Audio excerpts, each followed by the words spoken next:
Hello, everyone. I am Leah Honor. I am here with Tess Greinock, and we are the research data and scholarly communications librarians here at the Lamar Suter Library. We are also liaison librarians for the Morningside Graduate School of Biomedical Sciences here at UMass Chan. Today, we're going to be answering the age-old question. There's a librarian for that. So over the course of the next half hour, we're going to try to touch on quite a few different things. Just to give you an overview of the library services, and in particular, the services that would be useful to you as faculty and researchers. So let's get started by looking at the library homepage and the resources that you can find there. Library hours for the day are up here at the top. Currently, the circulation desk is staffed Monday, Tuesday, Thursday, and Friday, 9 to 4, and Wednesdays, 9 to 1. However, the library is open 24/7 as long as you have a UMass Chan ID. So you can go in, tap your badge, unlock the doors, and work in the library. There will not, however, be anyone at the desk to assist. But also, our website is full of useful information and resources. So, first of all, the search bar here in the middle is a great way to get started. One option that is particularly helpful if you know that you are looking for an article and you have any sort of information about it, such as a PubMed ID number or a DOI, is using the Get PDF button. But if you are just browsing, other methods might be better. So there is going to be a quick poll right now, just to ask, where do you normally search for your literature and access your PDFs?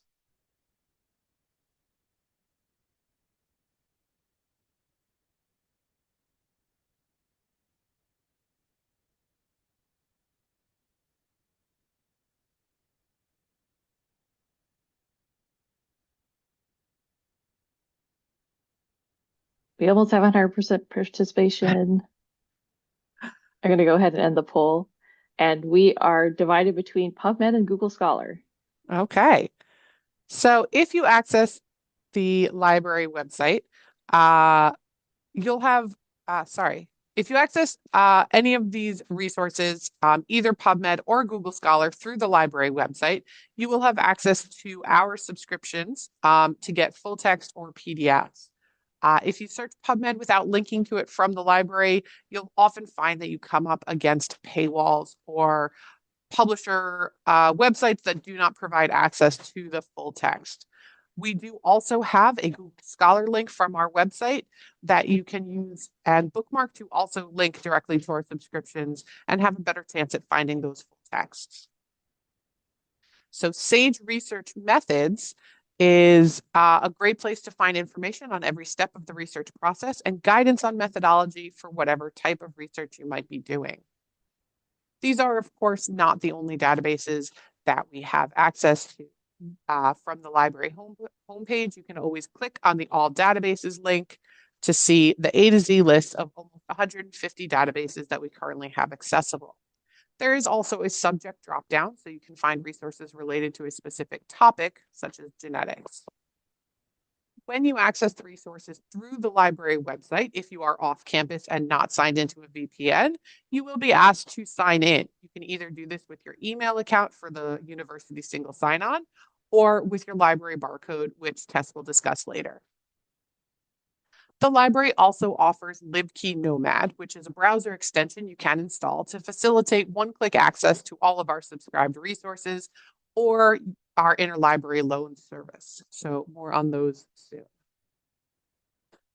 If you like to browse through particular journals each month, this is also easy to set up.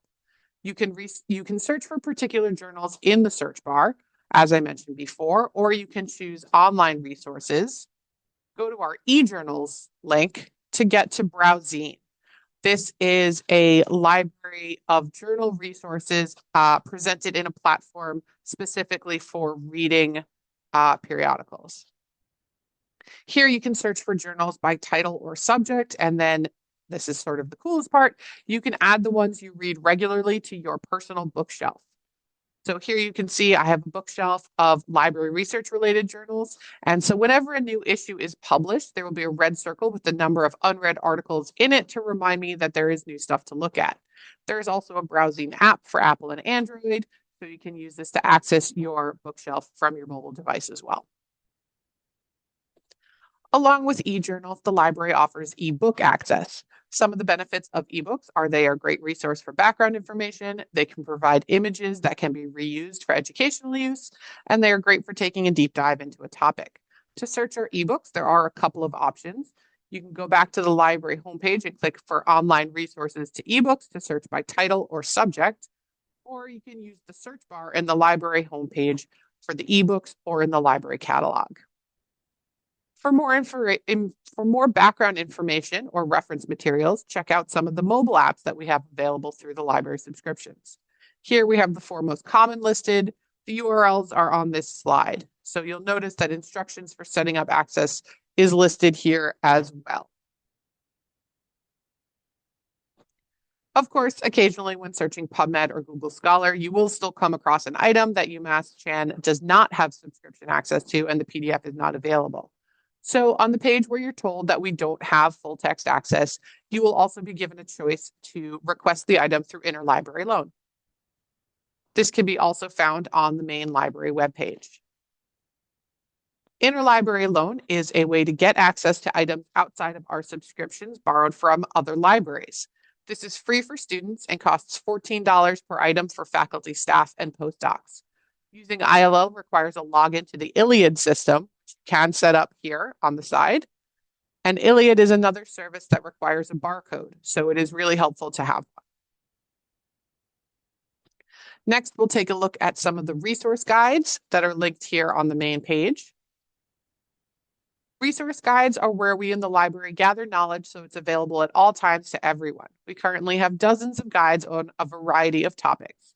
So if you search by group, you can find that there are guides specifically created for researchers, which cover topics such as copyright resources, research data management, open access, many other things. We've also included links on the slides wherever we talk about something that relate to a resource guides, so you can find them in the future.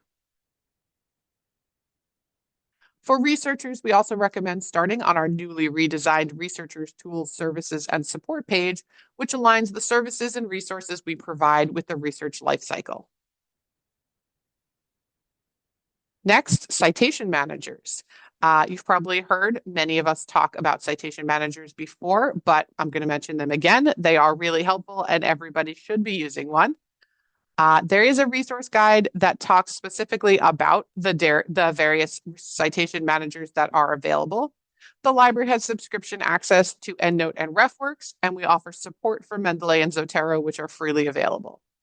On the Scientific and Scholarly Writing Resource Guide, you will find information on how to get EndNote or RefWorks, the librarians to contact if you need help. And further down on the page, there are also some instructional videos for using EndNote and Zotero. So which library resources have you already used during your time here at UMass Chan, or what do you think might be the most useful for you? If you want to just add some answers in the chat, that would be great.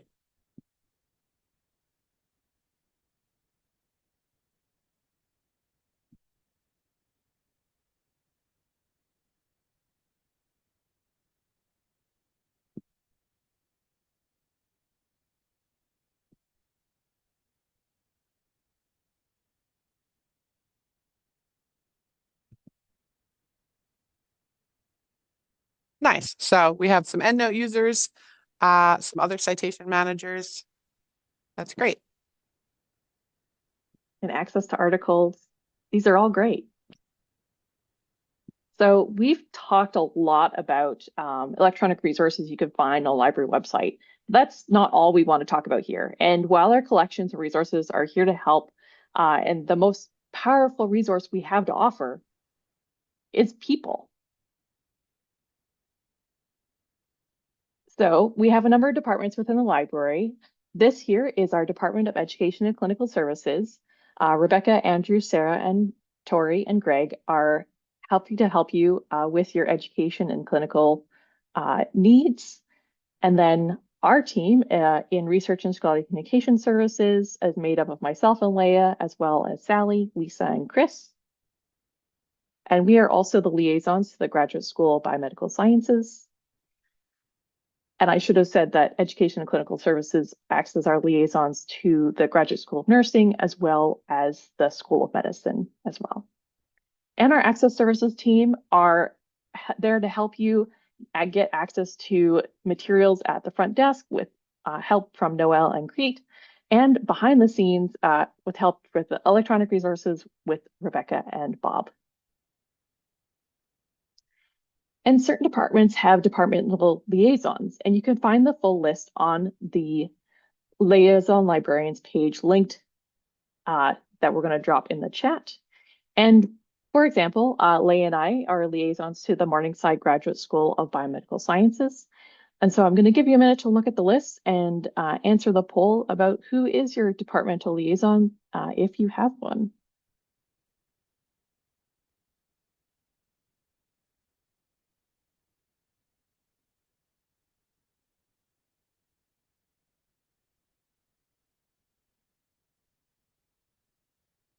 Oh.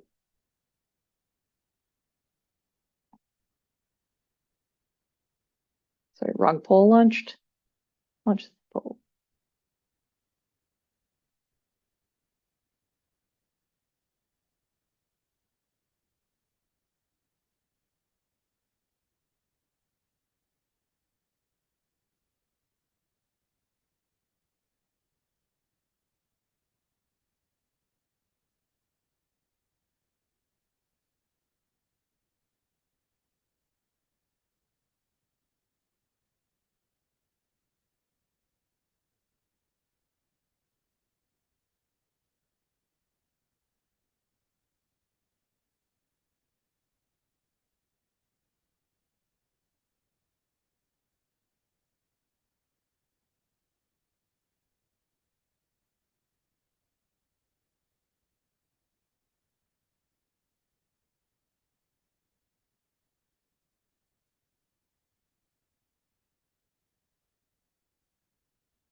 Awesome. So hopefully everybody had a chance to look at that list. I'm glad to see that you found your liaison librarians. And if their first contact is not available, feel free to reach out to anybody and they'll be able to assist you to the best of their ability. All right. So the librarians at the Lamar Suter Library have expertise that fits into all points of the researcher workflow, from helping to frame research questions for a literature search, to citation management, to data management, to presentations of publications, and measuring research impact. We love to share our expertise in person, over Zoom, by phone, and by email. And as Leah mentioned, we also have a number of guides on many of the areas of our expertise, most of which are linked on these slides, which will be made available after the presentation. So to start at the beginning, literature searching. If you're spending an hour searching and you still haven't found what you need, or you don't know where to start your search, call us or email us or stop by the library and we'd be happy to find what you need or get you started on the right foot for your research. Our librarians are also trained in designing search strategies for systematic reviews. And if you partner with a librarian on a review, you will gain access to and training on Covidence systematic review software. Now, data. It's in our job titles. We can help you find data if you need it, whether it's through resources we subscribe to, such as the Inter-University Consortium for the Political and Social Research, or ICPSR, or Policy Map. And as of January 2023, the NIH requires data management and sharing plans, and we can help you draft these plans, as well as develop a plan to manage your data or the data for your lab or research group. We can also help with data cleaning and visualization. For those funded by NIH, which is most researchers at UMass Chan, if you haven't heard about the NIH Public Access Policy, you will. We can help you bring your NIH-funded research papers into compliance, and we can help you navigate My Bibliography and ScienceCV to create a biosketch. If you have questions on whether using an image or text is infringing on copyright, or wondering what author's rights you are giving up when you sign a publishing agreement, contact us. We're also happy to answer questions about open access and where to publish. We can also help get your ORCID page set up. ORCID is a unique ID for researchers to enable name disambiguation and can also act as a research profile page. Many journals are now requiring this ID when you publish, and many funders are as well, or will be requiring it in the very near future, namely the NIH. We are also happy to be a second set of eyes for scientific posters and have UMass Chan themed scientific poster PowerPoint templates available for use. Speaking of publishing, the library has subscriptions for the plagiarism detection software Turnitin and Authenticate. If you know that your journal publisher will be running your article through Turnitin or Authenticate, or you are a journal editor yourself, we can create an account for you and you are free to run your paper through as many times as you would like to see the similarity report. The library also manages UMass Chan's institutional repository, eScholarship at UMass Chan, where you can publish preprints, presentations, posters, and data to make your research available to the world. I personally like to publish my research posters and eScholarship at UMass Chan before I go to a conference, so I can easily point attendees to an online version. eScholarship also hosts peer-reviewed open access journals and conference proceedings. Librarians are also available to help you or your department track research impact. We can compile metrics from Scopus and SciVal for a number of documents and citations, and metrics from Altmetric Explorer for institution, which tracks research mentions in social media, the news, patents, and policy documents, among other sources. As I mentioned, librarians are big advocates of sharing our knowledge with others. We're happy to meet one-on-one and with small or large departments or classes to talk about a range of topics we've already covered today, either online or in person. In fact, we have classes that are part of our researcher seminar series coming up. It's been 18 months since the NIH required NIH data management and sharing plans, and our seminar on September 17th will cover what we've learned so far from feedback and the plans we've seen so far, followed by our NIH and NSF BioSketch workshop on October 8th. And on November 19th, our seminar will focus on finding and evaluating a journal for publishing your manuscript. And then closing out the year on December 11th, we'll hold a seminar on eScholarship at UMass Chan.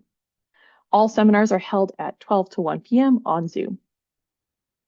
So all the services we've talked about up until now are all available virtually, but the library also has an awesome physical space on campus.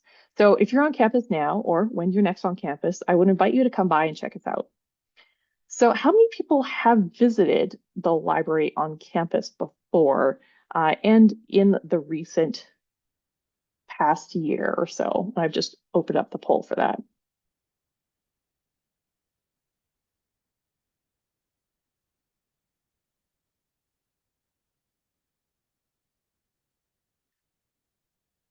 All right, so we're all over the spectrum. So if you haven't visited us before, we're on the first floor of the medical school building, right where the green arrow is pointing in the image here. And our desk is currently staffed from 9 till 4, Monday, Tuesday, Thursday, and Friday, and 9 till 1 on Wednesday. And as Leah mentioned, you do have badge access 24/7. Something visitors may not realize is that the library has 3 floors with a variety of spaces to choose from. Pictured here are the first 2 floors and 1 new bike seat. There are also a lot of seating options available, from our comfortable seating to individual study carrels and standing desks to group study rooms. We also have public workstations with both Macs and PCs, some of which have specialized software, such as GraphPad Prism, SAS, SPSS, and more. Check with the front desk staff to be directed to the correct workstation with the software you are interested in. We also have scanners and printers available, clinical workstations, and wide curved monitors for when you need that extra screen space. From the library, you can borrow more than just books. We have chargers and cables for a range of devices, laptops, noise-canceling headphones, therapy lights that can be used in the library, a cornhole set, and museum passes for local museums such as the Museum of Russian Icons, Tower Hill Botanic Garden, and the Worcester Art Museum and the Ecotarium. So to borrow these items, you need a barcode. So who already has a barcode? I'm going to